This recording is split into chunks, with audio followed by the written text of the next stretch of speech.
بسم اللہ الرحمن الرحیم۔ میں اللہ کے پاک نام سے جو بڑا مہربان نہایت رحم والا ہے، اللہ کے پاک نام سے یہ CME اپڈیٹ شروع کرتا ہوں۔ اس میں آج ایک بہت ہی، میرا نام ڈاکٹر طارق ہے، میں آپس گائنی family emergency specialist golf case سے آج کل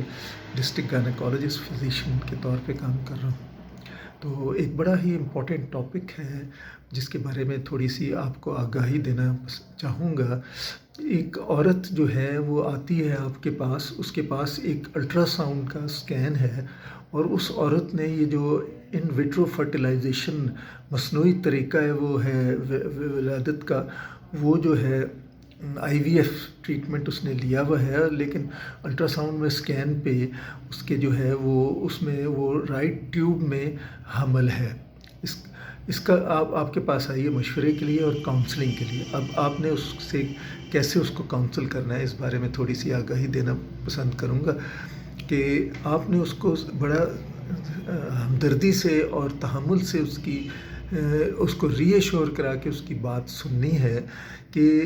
اس کے بعد یہ بڑا تکلیف دہ عمل ہے۔ IVF کسی نے کرایا اور وہ اتنا خرچہ کرنے کے باوجود وہ جو ہے حمل ٹیوب میں ٹھہر گیا ہے۔ اب یہ اس طرح کے جو حمل ہیں IVF کرانے کے بعد جو خاص طور پہ یہ ہوتے ہیں، وہ واقعی ایک پرابلم کیس ہے، کیونکہ وہ جو اور یہ اس کا انسیڈنس کافی زیادہ ہے۔ UK میں بھی 1 سے 11 سے 1000 پریگننسیز میں ہو جاتا ہے یہ، اور IVF والوں میں یہ انسیڈنس زیادہ ہوتا ہے۔ اب اس میں جو ہے وہ ٹیوب میں انہوں نے بتایا ہوا ہے کہ وہ فلوپین ٹیوب جو ہے اس میں وہاں پہ وہ حمل ٹھہرا ہوا ہے۔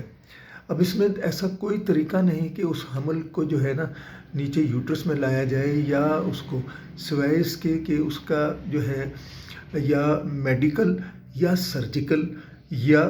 ایکسپیکٹنٹ مینجمنٹ ہوتی ہے۔ ایکسپیکٹنٹ مینجمنٹ کا یہاں کوئی رول نہیں، کیونکہ اس میں اس کے چانسز ہوتے ہیں رپچر ہونے کے، اور اس کے کیونکہ وہ جو حمل ہے وہ اپنی نیچرل جگہ پہ نہیں ہے، وہ ٹیوب میں ہے، تو وہاں سے وہ جو ہے وہ کسی وقت بھی وہ ایک تو وہ الائیو نہیں ہے، زندہ نہیں ہے، دوسرا یہ ہے کہ وہ رپچر کر جائے گا جب وہ بڑھے گی، تو اس میں پھر جو ہے نا وہ ماں کے لیے بھی خطرناک ثابت ہو سکتا ہے۔ تو اس سلسلے میں جو ہے اس کو ری ایشور کریں گے، اس سے ساری ڈیٹیلڈ ہسٹری لیں گے، اس کا پورا جو ہے چیک اپ ہوگا، اور جو بھی اس سے ریلیٹڈ ٹیسٹ ہوں گے وہ کروائے جائیں گے، خاص طور پہ بلڈ گروپ کا اور کمپلیٹ بلڈ ایگزامینیشن کا۔ اور اس سلسلے میں چونکہ وہ ایسا کوئی طریقہ نہیں ہے کہ ہم اس کو یوٹرس میں واپس لا سکیں، یا اس کو وہاں وہ جو ہے اس کا کر سکیں۔ یہ بھی ہو سکتا ہے کہ ہو سکتا ہے IVF والوں نے تو یوٹرس میں ہی ڈالا ہو، لیکن وہ ایمبریو جو ہے وہ مائیگریٹ کر کے اوپر چلا گیا ہو ٹیوب میں، تو پھر اس لیے اس کے جو میں نے آپشنز بتائی ہیں سرجیکل اور ایکسپیکٹنٹ اور ڈرگز کے ذریعے، تو یہ 3 ہیں اس کی۔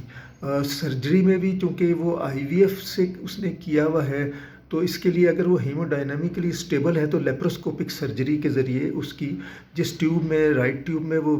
حمل ہے وہ اس کو نکال دیتے ہیں۔ لیکن یہ چونکہ IVF کرا کے آئی ہے تو اس کی دونوں ٹیوبیں وہ ہوں گی، تو اس لحاظ سے اس کا یہ جو ہے وہ دونوں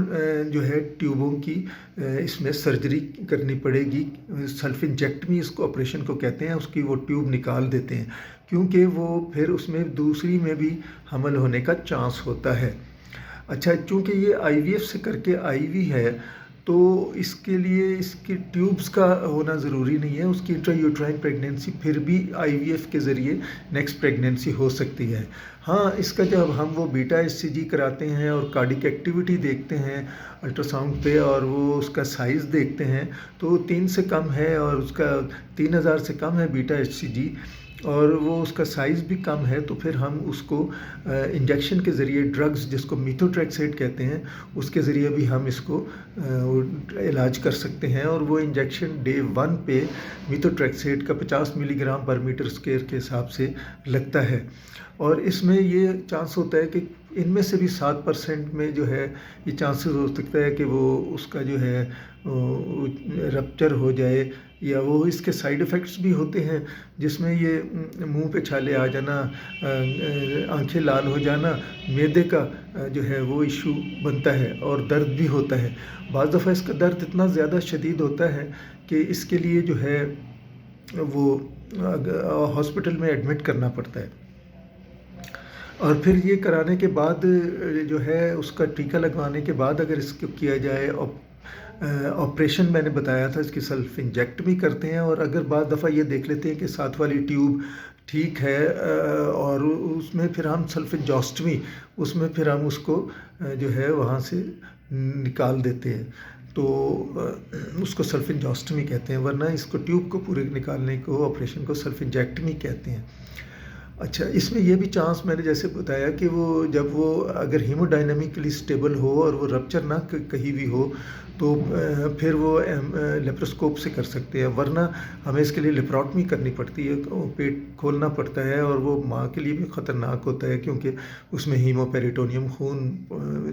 رپچر ہونے کی وجہ سے خون پیٹ میں بھرا ہوتا ہے۔ اچھا، پھر اس کے بعد جب ہم نے اس کو بیٹا ایچ سی جی کا انجیکشن لگا دیا، سائز کم ہے اس کا، بیٹا ایچ سی جی بھی 3000 سے کم ہے، اور اس کا سائز بھی 3 سینٹی میٹر سے نیچے ہے، 3 ملی سے، تو پھر ہم اس کو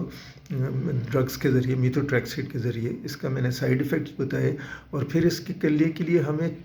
4 ڈے 1 پہ اگر ہم نے لگایا تو 4 کو اور 7 تاریخ کو بلانا پڑتا ہے، اس کا دوبارہ بیٹا ایچ سی جی کریں، اور اگر بیٹا ایچ سی جی 15 سے لیس دین 15% سے کم ہو تو پھر ہمیں اس کا جو ہے دوبارہ لگانا چاہیے، کیونکہ اس کا یہ 15% سے زیادہ ہونا چاہیے۔ اس کے بعد جو ہے اس کی آبزرویشن کرتے ہیں، اس کی مانیٹرنگ کرتے ہیں، اس کا فالو اپ کرتے ہیں، کیونکہ پھر بھی ان میں سے کچھ کیسز میں جو ہے وہ سرجری کی انٹرونشن کی ضرورت پڑ جاتی ہے، بعض دفعہ 10 میں سے 1 کیس میں، تو یہ دیکھنا ہوتا ہے کہ انجیکشن لگا کے بھی یہ جو ہے اس کو کہیں وہ رپچر نہ کر جائے، سرجری کی انٹرونشن کی ضرورت پڑ جا سکتی ہے۔